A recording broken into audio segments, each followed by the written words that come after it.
Anglers love to see their tails waving in the morning sun, or watch a head wake of a big bull as it charges a topwater plug. Tonight we're talking about redfish here on the Florida Insider Fishing Report, which starts right now.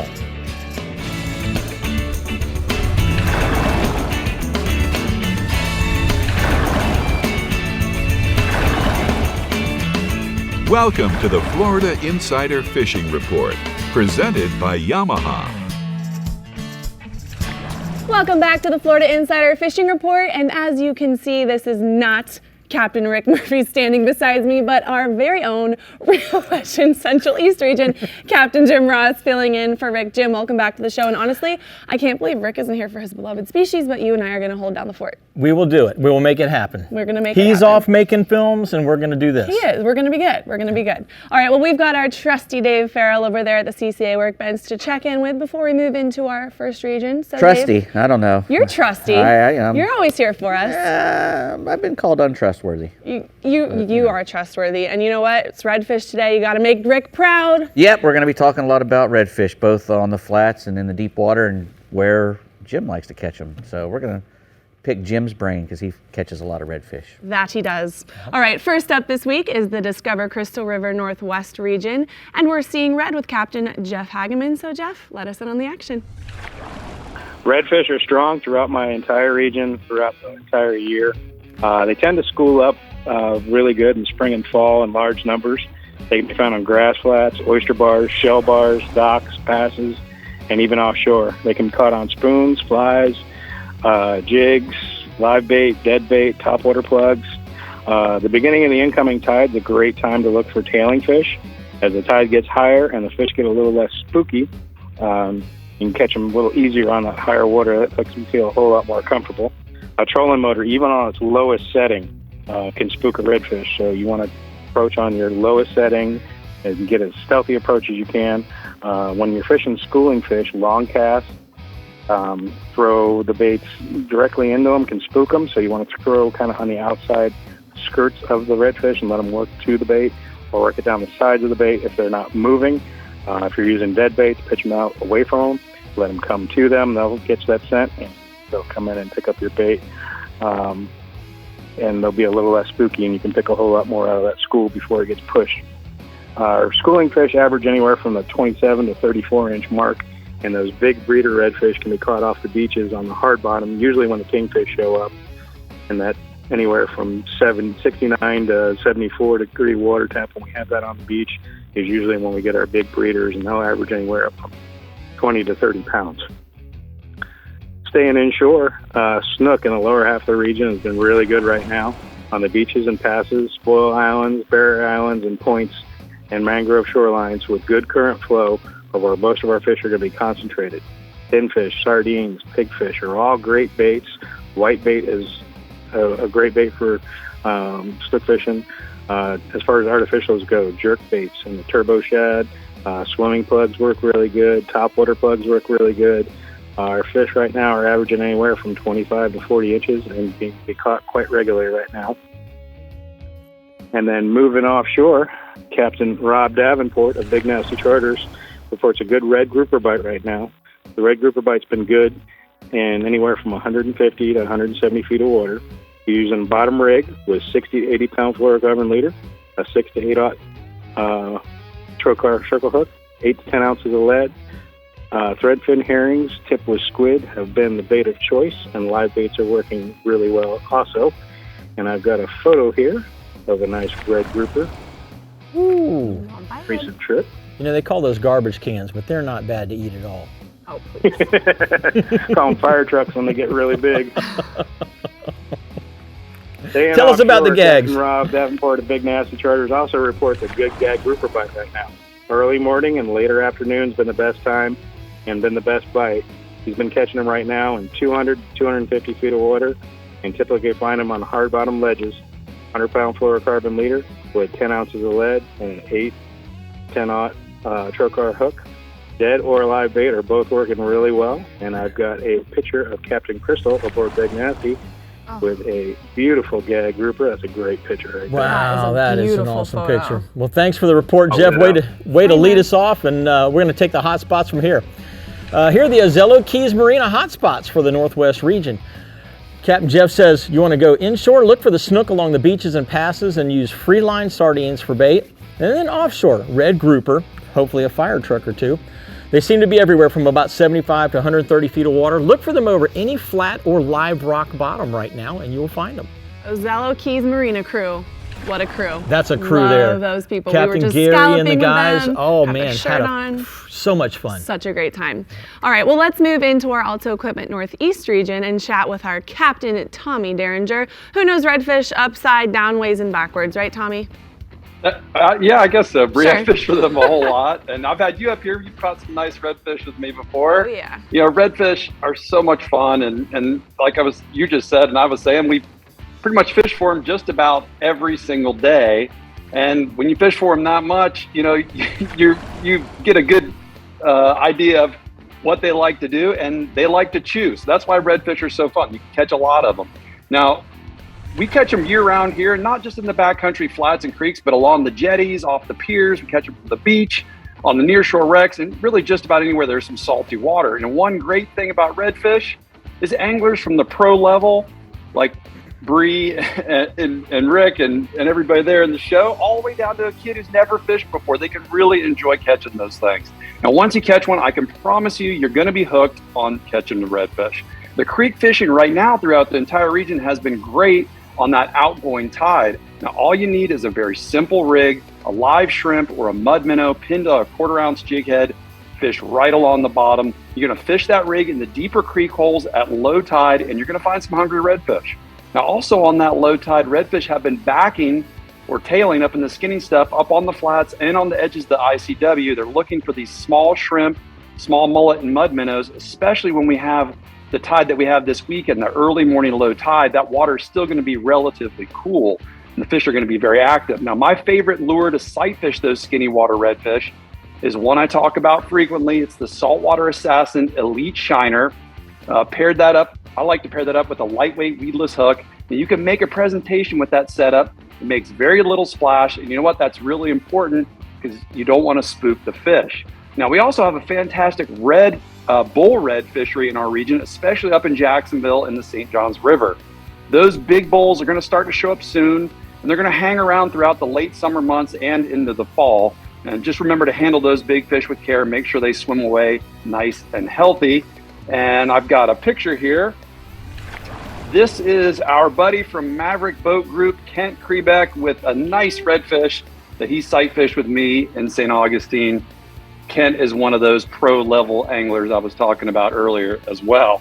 Now, also inshore guys, the tarpon bite has been great over the past week or so. You know, sometimes those tarpon, they can get a little finicky around the full moon like we just had a couple days ago, but they have been in the pogie pods along the beach. Now, most of those bait pods are up in the north end of the region, from about South Jacksonville up to Fernandina, but you know, they've been on the move, so by report time here, they may have made their way south. So you just got to run the beach, look for those bait pods that are being busted, or stop and look around for rolling fish. Sometimes if you get up to those bait pods, turn your motor off and just look for a minute, you might see some that way as well. Now, there's also been quite a few smaller tarpon in the canals and creeks in the south end of the region from Tomoka Basin to Palm Coast.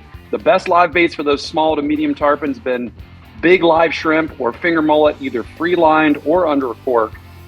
They've also been receptive to small baitfish pattern flies. And I've been surprised a few times here lately. There's been some bigger fish in that 50-pound range hanging in those inshore spots as well.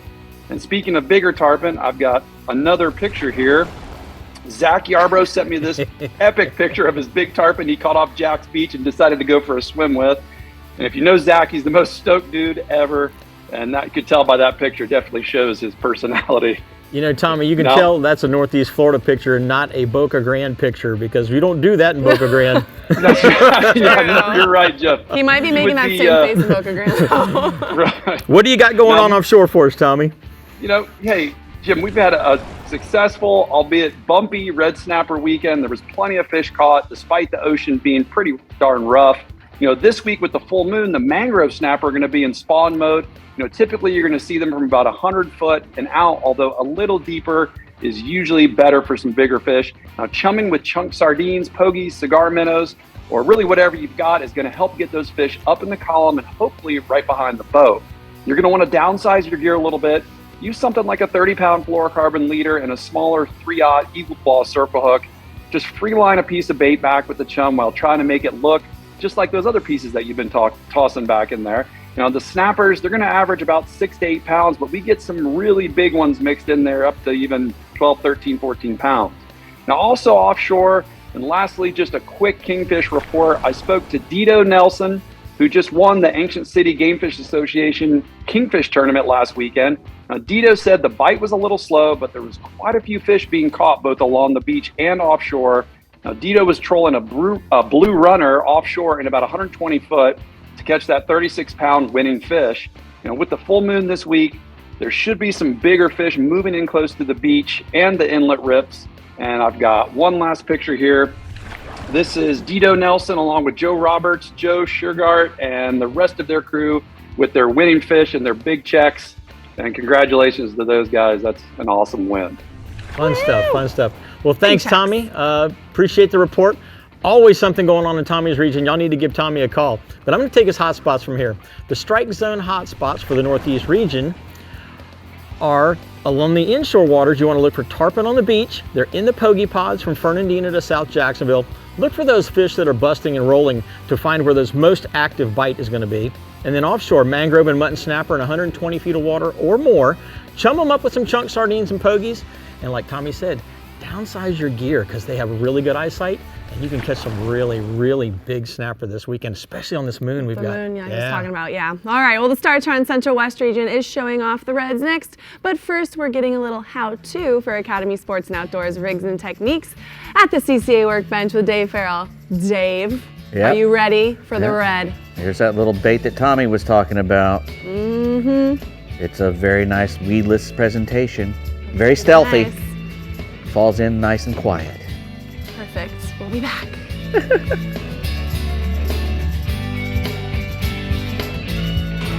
The Florida Insider Fishing Report is brought to you by Yamaha. Reliability starts here.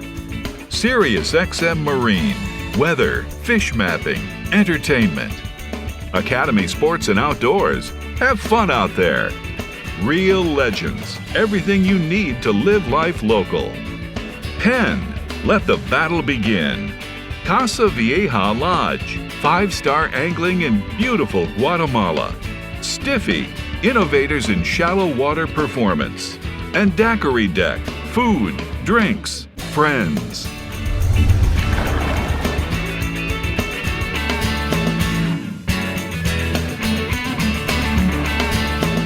Well, it's time for the Academy Sports and Outdoors rigs and techniques. Always ready. At the CCA workbench, and look at this. Oh my goodness. Well, redfish eat everything, so I brought everything. You know, we've got some one days of they everything. don't eat anything, and you need everything to go through before you find the one thing that they finally want to eat. Yep, Tommy was talking about how they, everybody can catch them, and sometimes I can't.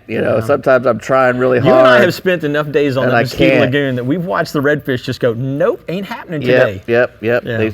And redfish are a really cool fish. They're a croaker. They're related to sea trout and black drum and all the little croaker fish. And it's probably the largest family of fishes is the croakers. So there's a ton of them, and they're called croakers because they have that a little membrane next to their swim bladder that they can make noise with. Rah, rah, rah, rah. They croak, So, but that's how they came about having that name. And they have very powerful pharyngeal teeth, which are teeth that are in their throat. And what they do is they suck in hard crustaceans, crabs, oysters, crown conchs probably, I don't know, but little snails and whatnot, and they'll get it in the back of their throat and they'll crush it up, Just crunch it, and like a nutcracker. Suck all the juice out and spit out the seeds, the shells, and that's how they like to eat. So they eat a lot of different things. But when we're out there fishing with live baits, you want to probably use a circle hook of some kind because they have a mouth that's on the lower part of their face. Their jaw is underslung. They have their head is on top. So it's not like they can come up with their mouth wide open. They have to eat things usually from below. They spend a lot of their time on the bottom, so they're eating bottom stuff. And when they suck that circle hook in, when he comes tight, it comes into the corner really good because of the way he eats. You know, they don't have the best eyesight in the world.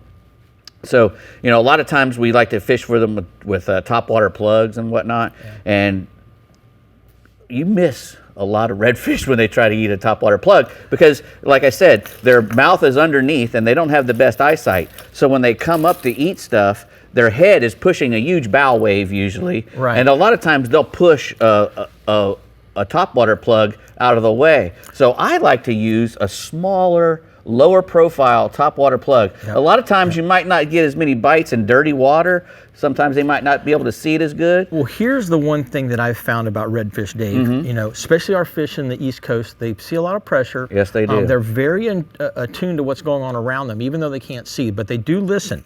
So they hear the noise from this thing.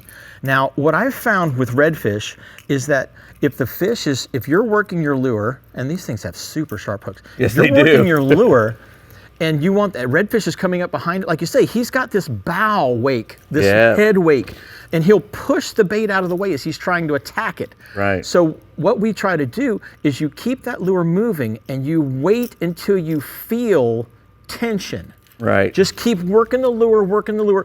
Don't pay attention to the strike. Right. Work it until you feel that tension, and then a nice little stick, and you pretty much have them at that point. Because a lot of times you notice they will come up and they will swing and they will swing and they will swing, and they'll miss it 3 or 4 times. Well, the average guy is like, oh my gosh, he's swinging every time too. I got to get it, and he'll pull it too far away, and the redfish can't come find it. He'll lose it. So wait to feel the weight. And I always make sure, you know, I wait till everything disappears when I'm using a topwater plug. You know, either if I'm walking the dog or chugging it. Once it goes away, I'll sit there and wait. You know, I'll make like a 3-second count: 1, 1,000, 2, 1,000, 3. Then I'll start winding and come tight. Let's talk about some of these other things because we've got jigs. Well, the gold spoon is a great thing. Any jig. You know, I call that a fish finder rig, whether it has a shrimp or a bass assassin. You know, a little sea shad or anything on it. This little jig head right here, quarter-ounce jig head, money. Everything eats it. Right. So if there's trout in the area, black drum in the area, you can catch them. Like you say, if you put a little tip of fish bite or something on it, it helps it. But this little bait, you can make it hop like a shrimp. Right. You can swim it like a bait fish. Right. You can flutter it if you go on a weedless hook or a weedless weighted or unweighted hook. You can flutter it. Right. And a lot of times that flutter is when they'll pick it up. That's when they suck it in. Like you were saying, they suck things in. Right. Well, like Tommy was saying, you know, a lot of times, you know, you're wanting to make a long cast into the school, and you know, if you're using a weighted hook, a lot of times it'll make too much of a Too noise. big a splash. If you're using a non-weighted hook, like Tommy said, it falls nice and easy into the water. Yep. Usually it won't spook them as much. You know, we could spend a whole nother hour on Yes, this, sir. but unfortunately we got to go to the next region. Right. Dave, great job. We're going to send it back to you, Brie. Where are we going next? Guys, it's good. Wait to feel the weight. I like Wait that. to feel the weight. That's good. You have to go against that instinct to want to rip it out of its mouth, but Exactly. you wait. All right, if you want to find the redfish in the STARTRON Central West region, then Captain Jeff Page is your man, and he's got your weekend plan. Jeff, I know you can find us some reds. Go for it. You know, actually, Brie, I have been catching some pretty good reds. As a matter of fact, I think you even caught one with me in one of my little secret spots. In the secret spot. That was a good spot. That was a good spot.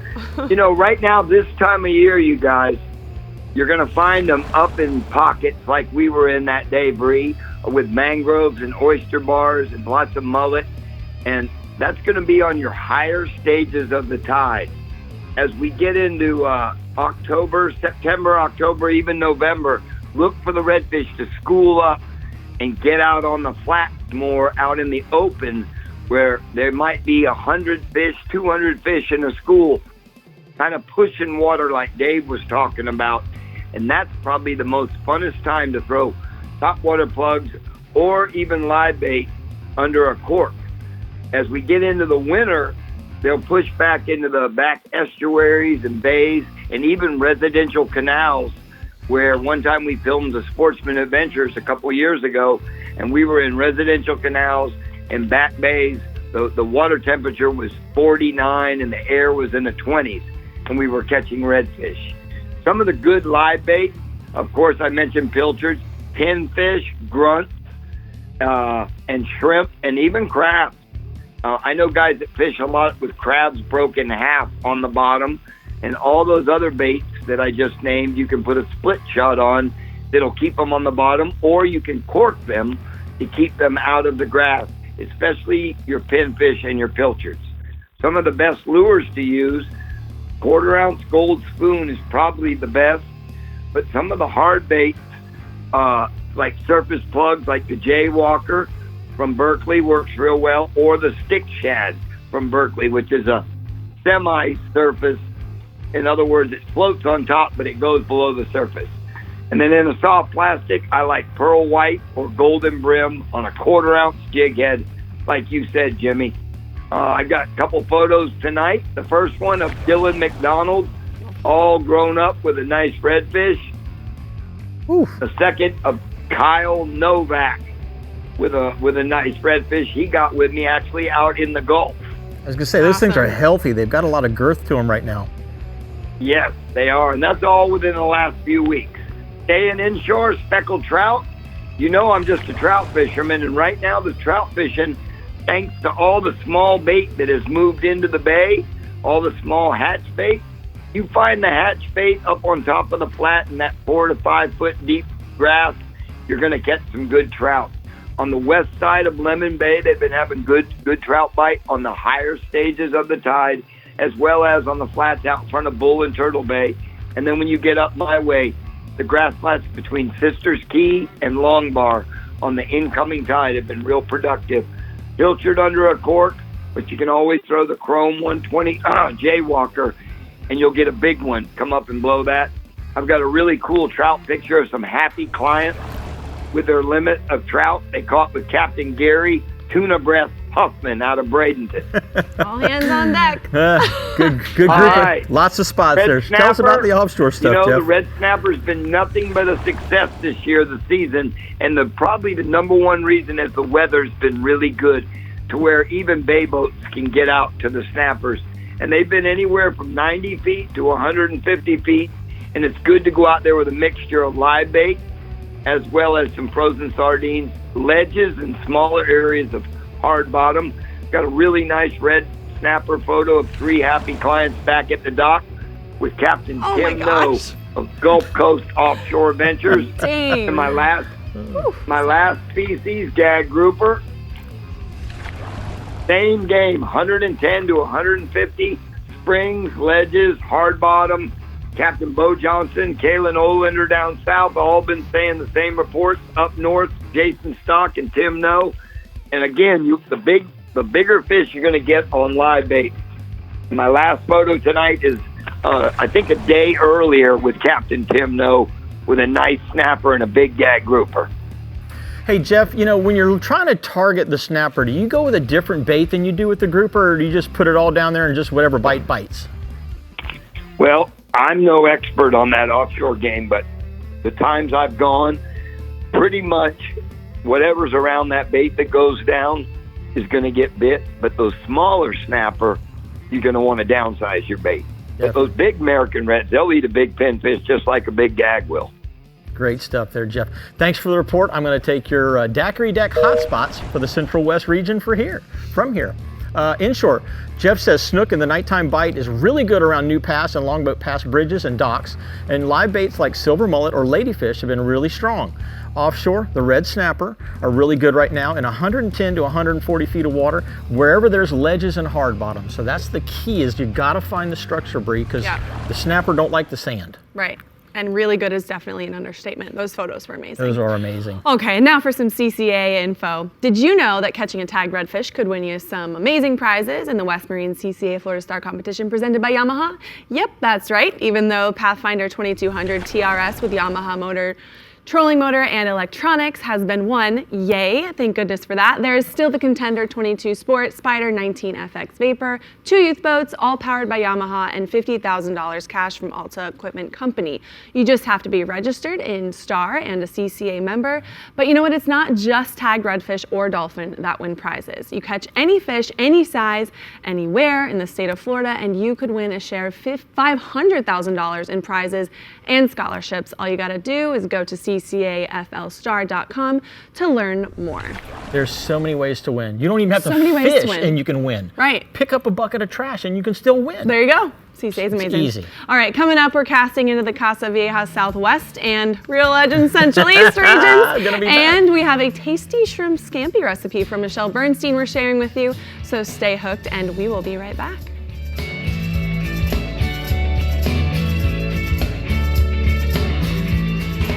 The Florida Insider Fishing Report is brought to you by Power Pole, Total Boat Control. Berkeley, your fish, our science. Bahio Sunglasses, blue light blocking, radically clear lenses. Blue Water Outriggers, everything for your outdoor adventure. R&R Tackle, from our tackle box to yours. Florida Coast Equipment, your local Kubota dealer. Coast to coast, we've got you covered. And GARMIN, plot your paradise. Well, Jim, you and I were just talking about food, and we both love to eat. And you know what? We're all in luck because Rick and Michelle Bernstein are sharing a little recipe with us. It's shrimp scampi time. Let's take a look. One of my favorites. Me too. So as you can see, guys, I have the lovely Michelle Bernstein with me, the official Insider Fishing Report chef. And, well, Chef, what are you going to have for us this week? So, you know, I think everybody loves shrimp scampi, but a lot of people don't know how to make it. I'm one of those guys. So I'm going to defunk that. We're going to cook shallots and some chopped up garlic. Right. We're going to season it so that it already tastes really good. Got it. Salt and pepper. I got it. This is called Aleppo pepper. Instead of red crushed chilies, it's a little sweeter, a little fruitier, and has a slight hit of heat to it. But it's so delicious. I'm in love with this stuff. Okay. All right. So next I'm going to add the shrimp. And this you can do whatever size shrimp you either catch or buy. Right. Oh, man, you can smell the garlic, guys, already. That's right. Okay, now quickly. I love white wine, and I always have some around, so just a hit of white wine. We're going to reduce all the alcohol in it, sadly. And then we need a little bit something else juicy, but we don't want to add any more wine to it. So I always keep a little bit of like chicken stock or chicken broth around, and it's great in a pinch. Got you it. can add water, you can add chicken broth, you can add pretty much anything to this. So Right. let's do the chicken broth. Now we have juiciness to it. Right. If you need to reduce this sauce down anymore, just start taking the shrimp out of the pan. So let's do that. Let's take the shrimp out. Right. Okay. Uh-huh. All right. So these you're are- saying we can take it out and then put it back to heat it up again? Hold, please. Okay. I'm gonna teach you. Hang on. All right. Now we need a little bit of butter to tighten it up. Right. And to give it a little richness. Okay. And then this is just some chopped up parsley Right. right at the end.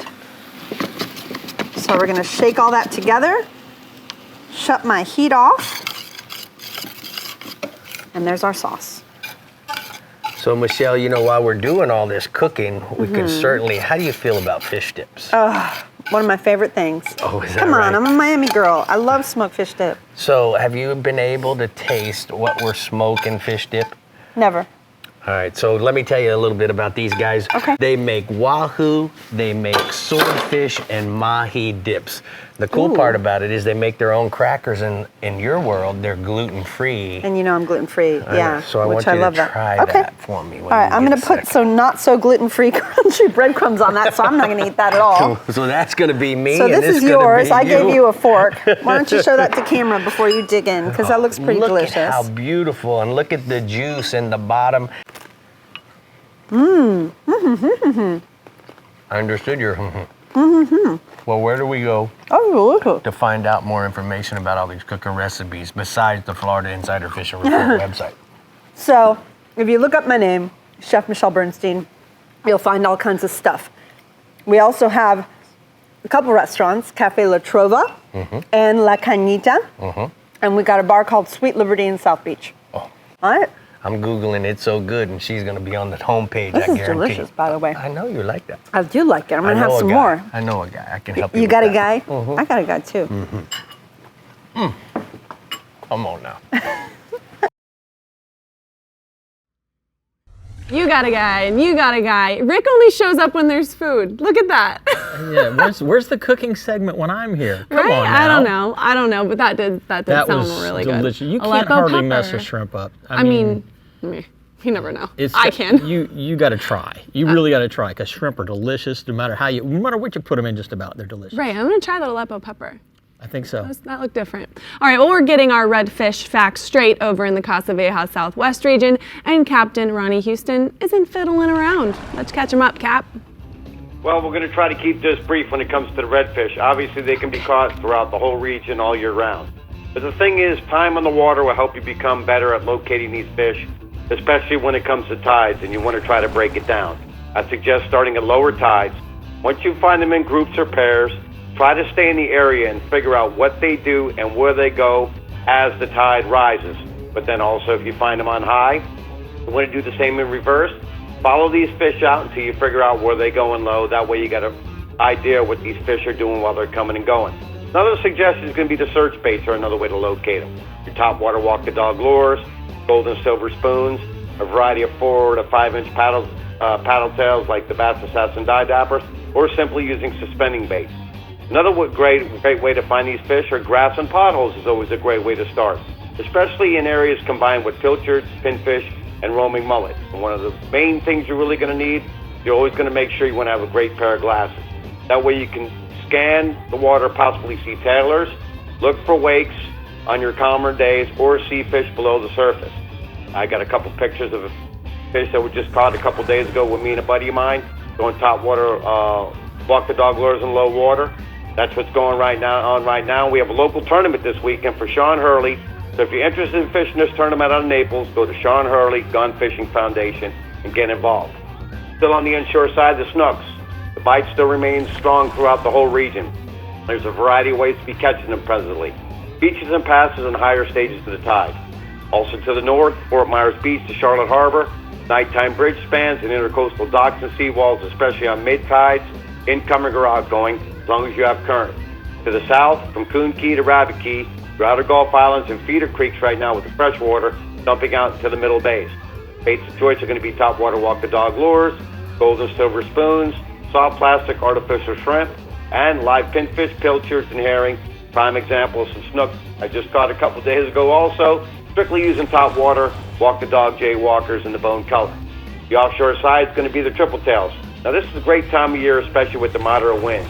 Actually throughout the whole region, especially from Fort Myers Beach to Marco, running the outer coast from north to south or vice versa, south to north, out to about 20 miles. Concentrate on floating debris, crab pots, swim buoys, head pins, wrecks, fishing reefs, along with tide line. This is mostly a sight fishing pattern. Live bait on a circle hook or jig head, live pilchard, smaller pinfish, finger mullet, or even 3 to 4 inch artificial shrimp or paddle tails. This report is really for the guys strictly targeting triple tail, but if you're running offshore for other species, keep your eye open. You may see some fish on top. And these are the size of triple tails. This photo, fish we're catching right now this time of year. Last species can be the red snappers. This is another offshore bite that remains consistent if we have the weather to get out. Also beating the afternoon thunderstorms and seas. From Marco to Fort Myers Beach, everybody's starting at about 1:30 and beyond, fishing structure, big or small, looking for baits raised off the bottom. Hook sizes are going to be 7 to 9 circle hooks. Fluorocarbon is going to be 60 to 80 pound fluoro, and depending upon the current, 7 to 10 ounces of weight, depending upon the current. And you're going to use a variety of cut baits like squid, herring, sardines, live pinfish, grunts, or cigar minnows. Got a picture of a couple red snapper caught out of Stero by Hog Wild Charters. Guys, weather's looking great for the weekend. Get out, catch some fish, and don't forget, searching for them redfish, make sure you got a good pair of glasses. Great report. And I tell you what, Ron, glasses, if you don't have glasses, you're not seeing the fish, and that is imperative when it comes to redfish. Here's the Caddy Can hotspots for the Southwest region. Captain Ron says, inshore, trout from Bokeelia, around Bokeelia, Jug Creek, Cape Hayes, Point, Devilfish Key. Look for the bait pods, diving birds, and noise-making corks and soft plastics under them are going to work good for you. And then offshore, permit from Boca Grande to Wiggins Pass. Fishing wrecks out to 30 miles using live crabs. And somebody I know just recently caught a permit on a live shrimp. We didn't have any crab, but somebody got one on a shrimp. I know we did. But that's just a little tease. Oh, look at you. Tease. All right. Celebrating its 40th year, the Key West Marlin Tournament featuring $50,000 in guaranteed cash prizes is planned for July 20th through July 23rd at the Perry Hotel and Marina in Key West. In addition to spectacular fishing and prizes, the event features nightly festivities and an awards banquet. Entries are limited to 75 boats, so get registered now at keywestmarlin.com. All right, well, this captain from the Real Legends Central East region needs no introduction because he's here, and just you can do it. You can do it yourself. I can do it myself. Just then. kidding. It's Jim. Let's catch a memory, Jim. Let's go do it. Well, you know, redfish in my region are one of the top species that anglers go for, and of course, you know, when it comes to redfish, we used to be known as the redfish capital of the world, but you know, anymore we're just kind of with the rest of the group. But we still got some nice bulls that run on the deeper edges of the Intracoastal Waterway Channel at this time of the year. Great places to try them in our area right now are the Barge Canal of Merritt Island, the Hollover Canal up around Titusville, and any of the local bridges like Mather's Bridge or the O'Galley Bridge or the NASA Causeway Bridge. Chunks of bait work really well. Live pinfish, croakers, and silver perch will also work really well. So just put them down there, let them soak, and let those bigger fish come and find them. They're going to find them pretty quickly, especially this time of the year though, because they're concentrating in those bigger fish are concentrating in those deeper waters in my Real Legends region. The smaller redfish are cruising really tight to the shorelines right now, so they're trying to avoid being eaten by the dolphin. What they're looking for is water less than 18 inches in depth and with some kind of cover to it, whether it's calorpa or overhanging mangrove branches or some docks, something that they can hide under. And what you want to do is take a saltwater assassin soft plastic and skip it up under those docks, mangroves, things of that nature, and then work it back out. The redfish right now are running anywhere from 12 inches to 50 inches. You can catch anything on that next cast. It doesn't really matter where you're fishing because there's some big fish in the shallow water as well. But if you want to target them right now, this big fish in particular, look for them at those deeper spots. And we've also got them at the jetties, and I've got a photo here of one that we recently caught off of the jetty. They're at Port Canaveral. Nice, look at that. Then the snook is the other species that's inshore right now, and they're a really nice bycatch to the redfish in my region. They can be found in the same exact places, in the backwater creeks, backwater canals, underneath mangroves. Live bait like pinfish or pigfish or small croakers are working really well. If you can find some of those little 2.5 to 3 inch fingerling mullet, they are top choices for snook baits right now as well. Medium-sized shrimp under a small cork or just free line will work, and then you know, once again, try and get underneath those overhanging structures just like you would for the reds. Fly guys right now are catching them as well. Little glass minnow style flies are working good. Most of the snook are running 17 to 25 inches, but there's a few larger ones, and I've got Jaden Roldan with a snook that he recently caught out of the Banana River with me, out from under one of those mangroves.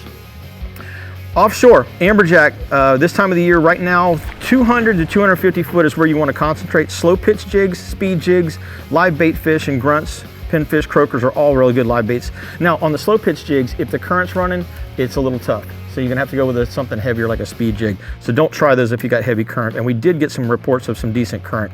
If the sharks become a problem, move. You're just gonna feed them if you stay there. Don't sit there and feed them. Most of our amberjack are running 20 to 30 pounds right now. And you know, if you get out there and you find those smaller fish, they taste really good. So you don't have to put them back. You know, if they're bigger, guys don't normally put them back, but the little ones are actually really, really good to eat. Tasty. Red snapper's the last species, and we just got done with our red snapper derby here the last weekend in the Real Legends region, and the snapper season is now over, but the bite was really strong. Most of the charter boats limited out. In fact, one of the party boats I think had a limit of 50 or 60 of them on one of their trips, so it was just fantastic red snapper fishing. 15-pound fish was the average right now, and that's the best ones to bring home anyway. I've got a couple of pictures here. I've got John Sorensen with one really nice one, 33-incher, that he and his son John Jr. caught. Goodness. And then I've got another group here, Spence Wise. They were out of Sebastian and caught this nice mess of fish. So Slay day, man. Yeah, I mean, when you look at that type of quality of fish that we're putting on the decks, man, I wish it was more than 2 days during the year. We were talking about that. That's the rules right now. Right. Hopefully, if we continue to see the stocks rebuilding, we're going to get more days, like the Gulf side gets. That'd be nice. And then you and I can go out there and keep some of the ones that we tried for the other day. It doesn't become such a frenzy. We can just kind of go at our leisure. Exactly. All right, well, let's take a look at the hotspots, shall we? My Rodan hotspots for the Central East region are mangrove snapper near the docks, piers, and undercut mangrove banks from Edgewater to New Smyrna. Use small live baits, cut mullet or cut pinfish on a jig head or a split shot. And then offshore, amberjack on those wrecks and reefs from 200 to 250 feet of water. Live grunts, croakers, pinfish, and speed jigs will definitely get those fish to strike. Bring your A game. Bring your A game. That is a fight. They are strong. But you know what else is a fight? You kind of hinted at it a little bit earlier. You and I went out fishing a couple weeks ago, and we had a lot of fun. Dave actually got to come. Dave got to come. Dave, that was so much fun. We're gonna look at that. That was like, so we were on the wreck. Yeah. Right? It kind of started off as an iffy day. We almost turned around and went home. Oh, the rain was trying to Thank keep us goodness off we the didn't. water. And Look at Dave, there he is. Dave's doing it. Dave's doing it. So we were on the wreck and we put out shrimp. I pulled up a permit, which in your region is very difficult and not normal. I was very surprised. That's not something you normally do, but I had seen some on that particular wreck a couple of days earlier, and I said to myself, you know what, there's a chance, and it would be really cool if we could get it on film, so I'm glad that we made that happen. And was that your first East Coast permit, or have you caught one on the East Coast before? That was my first East Coast permit. Oh, well, there we go. Oh my gosh, there it goes. And then Dave caught a kingfish. Yep. So it was such a great day. Yeah. But if you want to see the full video and for more adventures coming your way, head to our YouTube page, Captain Rick Murphy. That video is coming out Friday at 6:30 p.m. So make sure you go to YouTube and check that out. All right, well, the Yanmar ASV Keys Captain is taking over the scene next, but first Dave is showing us some new products. Taking over the workbench, the CCA workbench. I need one of these for here too. Yeah? This is a nice napper, it looks like. You can just nap against that thing. There you go. Yeah. Dave's a napper. I am a napper. You are a napper. We'll be back. Don't be napping. The Florida Insider Fishing Report is brought to you by ALTA Equipment Company, where uptime matters. Ameritrail, load, launch, relax. Rodan, set it, forget it, catch more fish. Fenwick, feel everything. Tin Cup Mountain Whiskey. Discover Crystal River, Florida. Bass Assassin and Saltwater Assassin. Best lures, period. And Maverick Boat Group, makers of premium boat brands Maverick, Hughes, Pathfinder, and Cobia.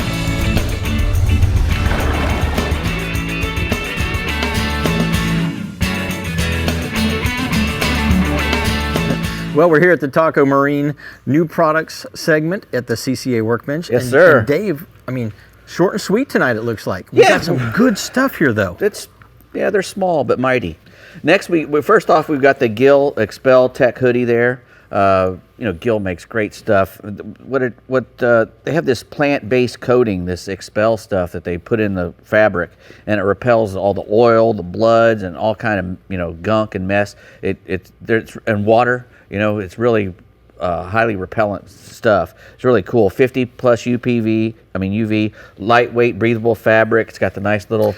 I'm starting to become a fan of this. Yeah, man, covers up your hands. You could have probably used. I see a big scar there you got on your hand. My hands they're not Rick hands, but they're not far from exactly. it. And that helps. That keeps the sun off. This really helps. Yeah, it keeps the sun off. So they're doing that too. Yep. Extra, and they come from extra small all the way up to 4XL. So and women's size 4 to 12. Shadow camo, ice, twilight, glacier white are really all the colors. So, gotcha. And we also got some nice men's excursion shorts from Gill. These are, these look really nice even when you're not on the water. They're very nice looking shorts. They got a two-way stretch. They also have the 50 UV protection. Also have the Expel, the two-way stretch there. Internal self-adjusting waistband, which you can't really see. Yeah, it's pretty neat. Got it.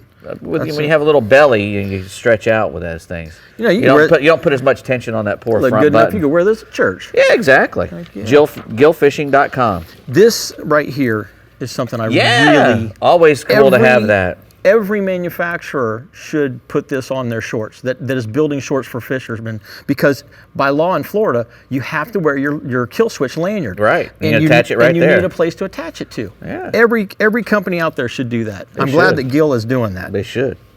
What else we got here? Next, we got these the Redfish rig from Eagle Claw. This is a 31-inch wire rig with an egg sinker and a crane swivel with the beads. These things are made for if you're fishing redfish in like an inlet or a spawning congregation around the jetties. You know, those bigger fish that like to hang out in the deep water. You know, you can put you a nice big hook on there and a big chunk of mullet or ladyfish or whatnot. I was going to say, having the swivel in there is really key to keep that from dead spinning bait up. wants to spin. Yeah. So, you know, you can use that for catching really big redfish with dead baits and, you know, very, very cool thing from Eagle Claw. Get your redfish rig. Where do you find those at? EagleClaw.com? Yes, sir. Awesome. Next, we have some Bass Assassins tap out. These are a finesse worm. I love these tap out worms. I mainly use them as a Senko rig. I jam a nice nail rig in one side, and then I put the hook backwards in the tail. So when it dives to the bottom, and it looks like a little bait fish trying to flee the rest of them, and man, I get nailed a lot right when it hits the bottom. And these are the new colors. That's the green, that's the watermelon magic, and we also have a green pumpkin magic as well. You know, these are super slim profile worms, finesse worm. You know, you want to use them on light tackle when fish are real finicky and you're not getting a good bite.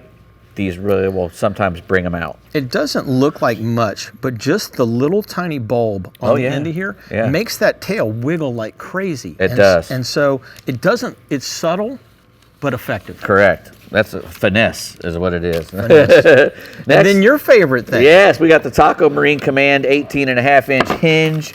And, you know, this is made to go on a big pontoon boat or, a sport fishing boat or, pretty good sized boat that you can put you a nice bolster up or a lounge bracket. It's made for a bracket for a lounge. Has that one locking bracket. It's 65 degrees. What have you done to me? There we go. There we go. I was trying to turn it around so they could see how heavy duty the backing is. Very in the all stainless hardware steel. On this thing. It'll accommodate up to a 4-inch cushion. Seat backs up to 22 inches long. That's why they made the 18.5. They have a smaller one that they've been making forever, but now they've made this bigger one here for the larger seats and whatnot. Sold in pairs. Stainless steel, 500-pound. Torque, so even if you're roughhousing a little bit, you don't have to worry about bending. Exactly, that thing's strong. TacoMarine.com. Great products. You guys and gals need to go out and get you some. Let's go find out where we're going next. Bree? It's the heavy duty backing for the heavy duty napper. Yeah, exactly. Heavy duty napping. All right, fishing for reds in the YANMAR ASB Keys region can be a bit tricky, but with Captain Sarah Stanzik pointers, we should be catching them in no time. Go for it, Sarah. Hey everyone, here from the YANMAR ASB Keys region. Redfish are a common backcountry target here in the Florida Keys. They can be found in the Everglades National Park, especially once you get closer to the mainland of South Florida.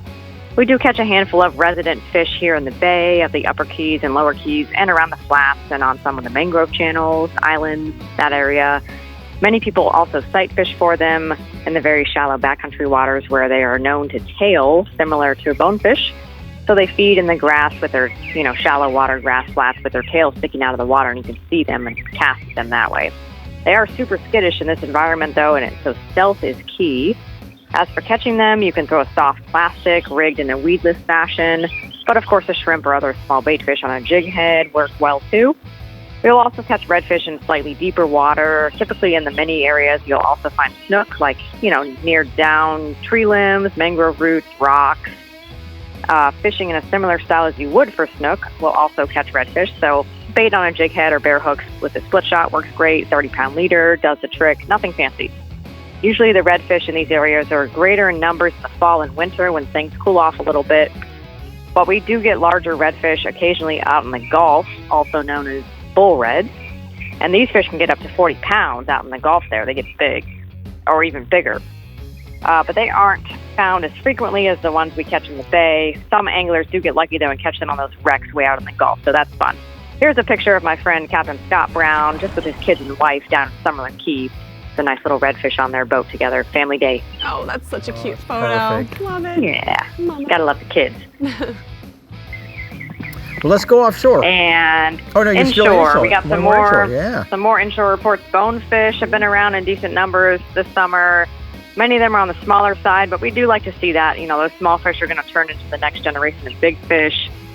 Bonefish love live shrimp, and that's my favorite bait to use. But they're also fun and challenging to throw a fly at. A lot of fly fisher, people go for bonefish. Guides and anglers are big into fly fishing for the bonefish, so I just prefer to use shrimp.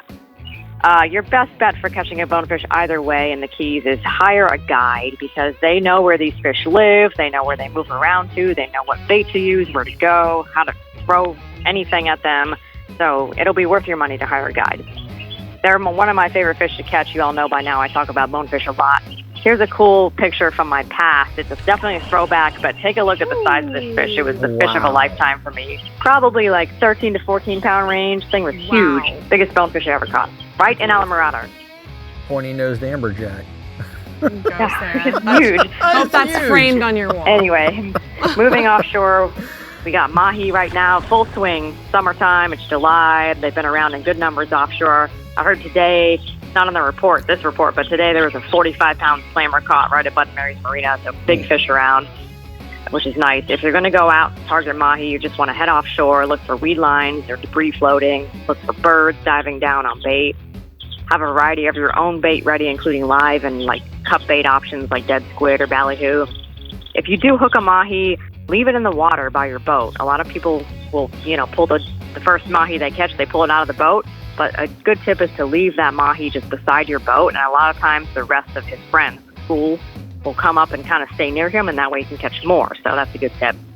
They're really good to eat. They're fun to catch. They jump out of the water. They're really fun sport fish. They beautiful pictures, colors. They're just a great fish to catch. Really fun. Here's a photo. We went out a week ago when it was slick calm on the Shallow Sport X3. We went 25 miles offshore, jumped in the water, speared them, caught them. It was a great day offshore on the X3. Look at all them guns. All of them. Yep. Yeah, right? It's great, yeah. Sticking offshore, the swordfish bite has been good lately too. It's just summertime, so a lot of, we have calm weather patterns, which is nice. A lot of people are offshore right now catching mahi and these deep water swordfish. So it's been good conditions lately to go out for sword fishing. And you want to target swordfish obviously out deep, between 15 and 1,800 feet on average. So it's pretty far out, and minimum 20 miles, but up to 28 or 30 or 32 even. So a whole squid or a mahi or bonito belly strip are some swordfish favorites for bait. This is definitely the kind of fishing that you just have to go and practice it to have success at it. So don't be disappointed if you don't catch one the first day you ever go and try it. You just have to practice it and get good at maneuvering your boat and good at keeping the bait on the bottom. And well, tell us it's about kind of complicated this photo and you've got here, Sarah. and tricky, and take your time and go back again the next day if you don't catch one the first day. So tell us about the photo you've got here. Here's an underwater picture, which is a cool shot by an underwater photographer, Capt. Kevin Dodge took this picture. Very cool. It's a little different than the average swordfish picture. He jumps in the water next to the boat and will take these crazy pictures of these swordfish. So that kind is of cool. Great. Well, we are out of time. Thanks, Sarah. What a great report, though. I know. Sarah, I'm going to take your shallow sports boats hot spots for the Keys regions from here. We've got inshore snook have been biting on the backcountry. Live pilchards are the best bait, and you want to target snook on the structures like down trees, creeks, and mangrove islands. And offshore, mangrove snapper are spawning on the reefs this time of the year. The bite's been really good for them. You want to chum them up with a small jig head and a shrimp on it is the best thing to use for them. All right, well now we're going to take a look at some tournaments going on in the Florida Keys. First up is the Key West Marlin Tournament, July 20th through July 23rd at the Perry Hotel in Key West. Anglers ply waters once fished by novelist Ernest Hemingway, vying for $50,000 in guaranteed cash prizes, which is held in conjunction with Key West's annual Hemingway Days Festival.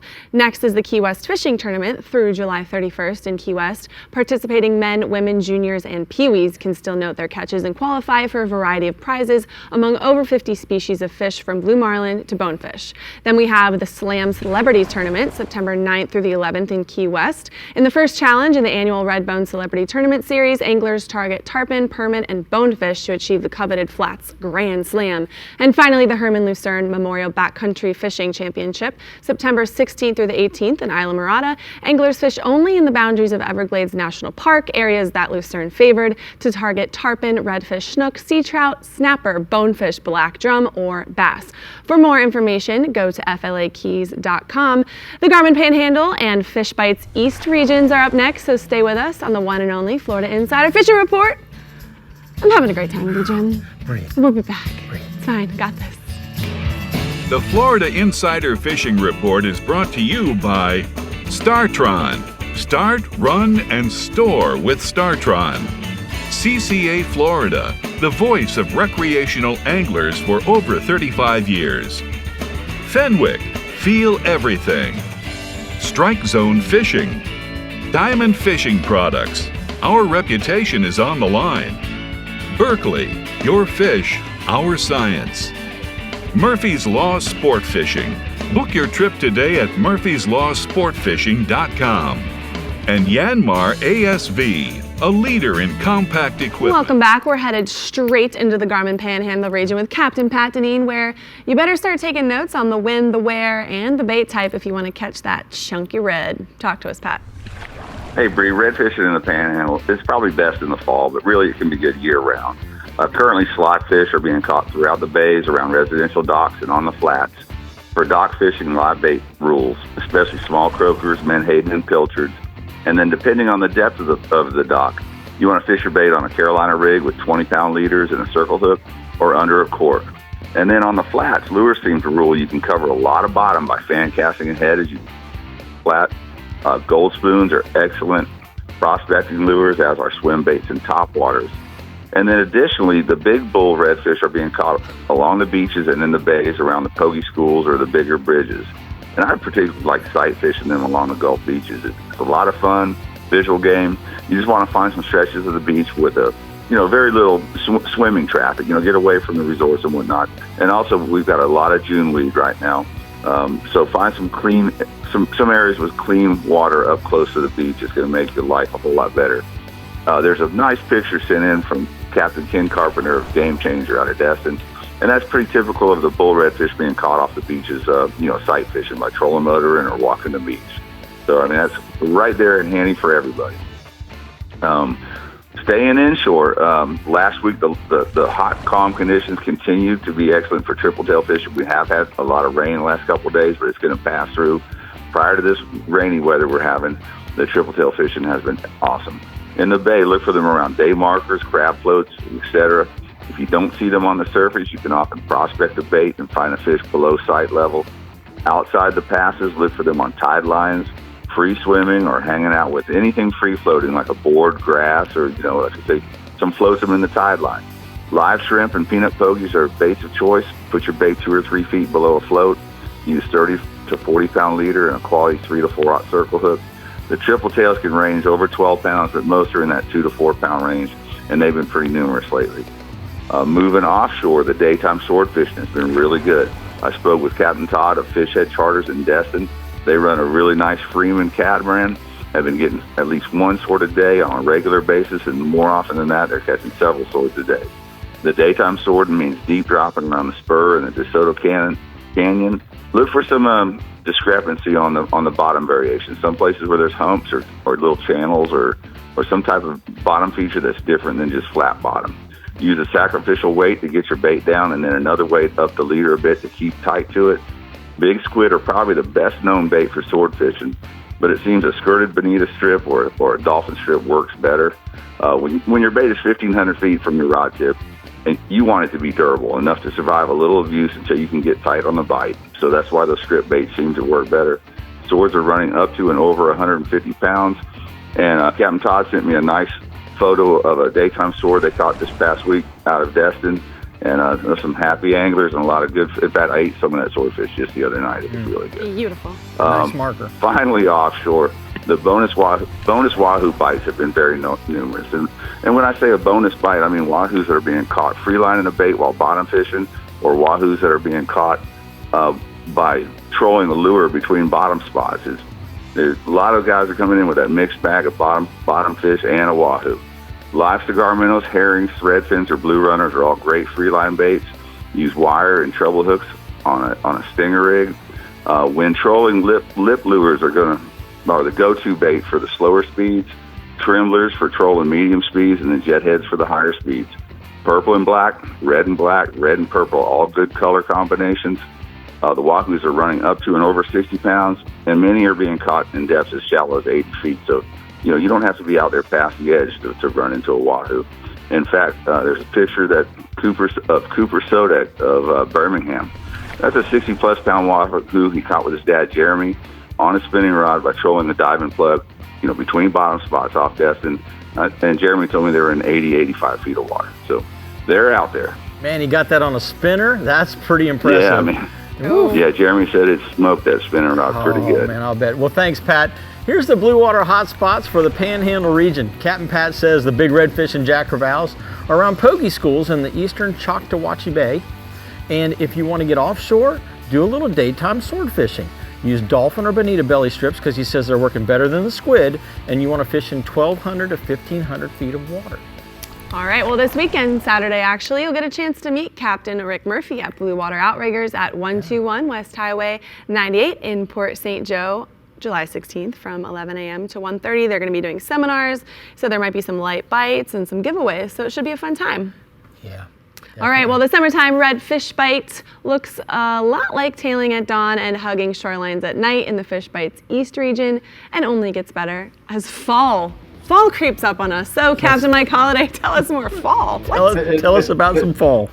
That's pretty true. Redfish population is not what it used to be in my region because of the loss of seagrass, but you can target and catch them. The best bite by far does take place in the fall because that's when the fish school up on the flats in spots like Sailfish Point, around the Stewart Causeway Bridge, the Moorings Flats in Vero, the old inlet in Fort Pierce. But this time of year, you can find them along the mangrove shorelines and along the docks, particularly the docks with PVC pilings. The best action is going to be in the St. Lucie and in the Indian rivers. Look for redfish on the flats to be tailing at dawn. Then they'll move to cover as the sun gets up. And as everybody said, they love that color gold. So a golden brim or a new penny colored salty snack or a shad assassin work really well on those fish. Gold spoon, black and gold topwater plugs work really well in the St. Lucie River as well. For live baits, shrimp, pilchards, finger mullet, those are going to be your top baits. Chunks of mullet work really well. Average redfish in my region is going to be 4 to 9 pounds. And I have a photo that's Scott Walden. He caught that nice redfish along the shoreline off Bear Point. And that fish ate watermelon magic colored shad assassin. That was very recently. The other bite we got going with this week's full moon, we're starting to see a good push of tarpon into the rivers and into the intercoastal waterway. So places like Harbor Ridge, the Crossroads area, Stewart, the Big and Little Mud Creeks, and all the inlets right now are seeing fish. At night, there's good concentrations of fish that are moving from the inlets to the bridges. As those, the bait fish come into the light to feed around those bridges. Live mullet are the top baits, fished on 60-pound fluorocarbon leader, 7R trocar circle hook. You can also target the rolling fish at first light with a 4-inch Houdini colored sea shad. You just want to cast right on the rolling fish and just reel it back painfully slow. The bite's sort of a little tap. You set the hook, the fish will go in the air. In the inlets and around the bridges, live mullet and crabs work super well. Average tarpon, 40 to 100 pounds. I got a photo of a really nice fish caught in the Crossroads. 12-year-old Tristan Kirkhart landed that fish. He was fishing with his dad, Captain Buddy Kirkhart, and of Stewart, and that fish ate a live mullet. Very nice. Well, let's swing offshore and see what's going on. Well, the sailfish bite's reaching its summer peak. Fish are starting to group up into little pods for the spawn. The hot bite has been between Stewart and the St. Lucie power plant. It seems like there's two concentrations of fish, one in 90 to 130 feet of water, the other in like 50 to 70 feet. Live thread fins, sardines, or pilchards, either slow troll, drifted, or power drifted with kites have been the key to multiple bites. Hard to troll right now, there's so much grass, but you can do it. If you hook a fish, you want to keep a bait in the water and also cast a hook bait at the hook fish in case there's another fish that's just dogging it. Average sailfish has been about 40 pounds, and I got a photo to go with that one.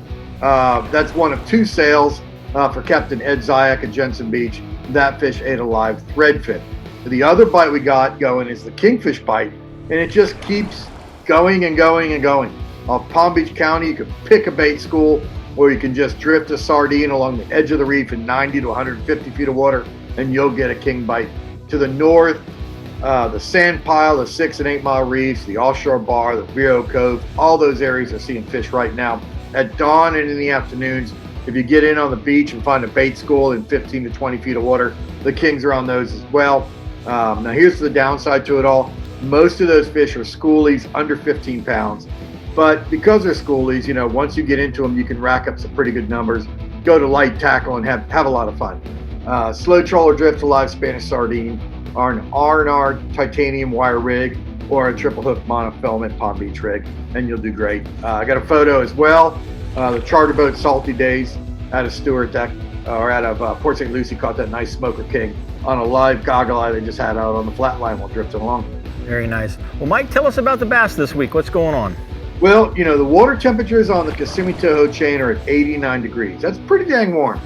So all that super warm water on top has pretty much killed the topwater bite and pushed the fish into the deeper holes in the open areas of the lake.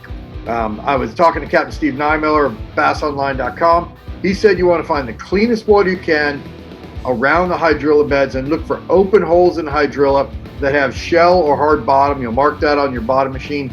The bluegill have been spawning, so there's fry all over. So everything you want right now to fish, you want to downsize your baits. 4-inch opening night colored Bass Assassin split tail shad, or that 3.5-inch icebreaker colored die dapper. Smaller baits are what's going to work. You can rig them weedless, work them slow along the edges of the holes, or pause them and let them fall down, or you can fish a June bug or black and blue colored 6 or 7-inch worm rig Carolina style and bouncing off that hard bottom. If you're going to fish live shiners, the smaller shiners are what's working right now, fished on a 1/0 hook under a cork. It's 15 to 20 fish morning right now on Kissimmee Toho, average bass 1 to 3 pounds. Man, that's a great report, Mike. I'm going to take your TH Marine hot spots for the Thanks, East Mike. region from here. Thank you, Mike. Thanks, Awesome guys. report. We'll see you next week. Yeah. Catch and release snook at Jupiter Inlet. Use live sardines, pilchards, thread fins, and croakers on the north docks. And then offshore, wahoo, you know, 220 to 400 feet of water. Speed troll, those dark colored lures right at dawn. And you know, the wahoo bite in the middle of the summer seems to coordinate with those small kingfish showing up a lot of times. And he's got those kingfish in his region. That's true. So good Look at tip that. out there. Look Yeah, at that. good stuff going on. All right, well, coming up next, we're taking you fishing in the R&R Tackle Southeast region, so stay with us, and we'll be right back. It's the Holt Corner.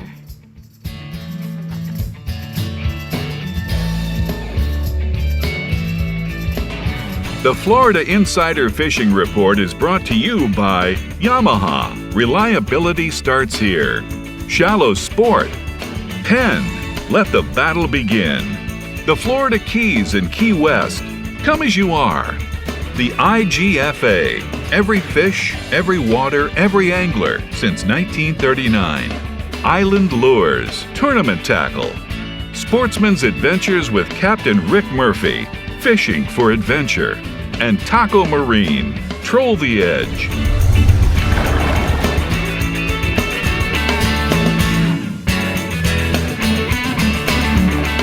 Power pole shallow water anchors aren't just for fishing. I use mine every day at the boat ramp. First, I get my bow rope ready and secured to my boat. Second, after the boat floats off the trailer, I walk the boat down the dock, push the back of the boat off the dock, and lower my power pole anchors. I then secure my bow line to hold the front of the boat. Using the power pole like this is a great way to prevent dings and dents and scratches on my boat and keeps my boat tight to the dock without having to tie 2 lines off. Another great way to use my power pole at the docks, especially when they're busy, is sometimes after a charter, I'll come to the ramp and every slot will be full of boats. But over to the east or west of the ramp, there'll be a beach. I take my bow of my boat and beach it, lower my 2 poles, climb out of my boat, go get my truck, back in an open slot, go back to my beach, jump in my boat, load it up on the trailer, and I'm out of there.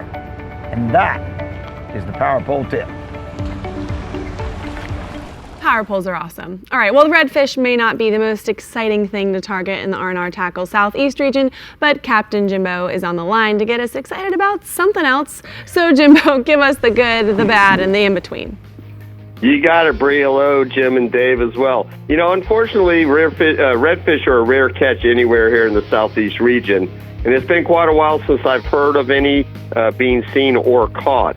Now, the few that are caught in the region, and it's very few, are generally in South Biscayne Bay area from Matheson Hammock south to Card Sound along the western shoreline, usually around the mouths of the spillway canals. And then occasionally there's a redfish caught in the Lake Worth Lagoon in the north end of the region, and generally not much in between. And just like redfish in the rest of the state, they can be caught on bucktails tipped with shrimp under a popping cork, jigs with soft plastic tails, gold spoons, cut and live baits fished on the bottom, and pretty much anything in between.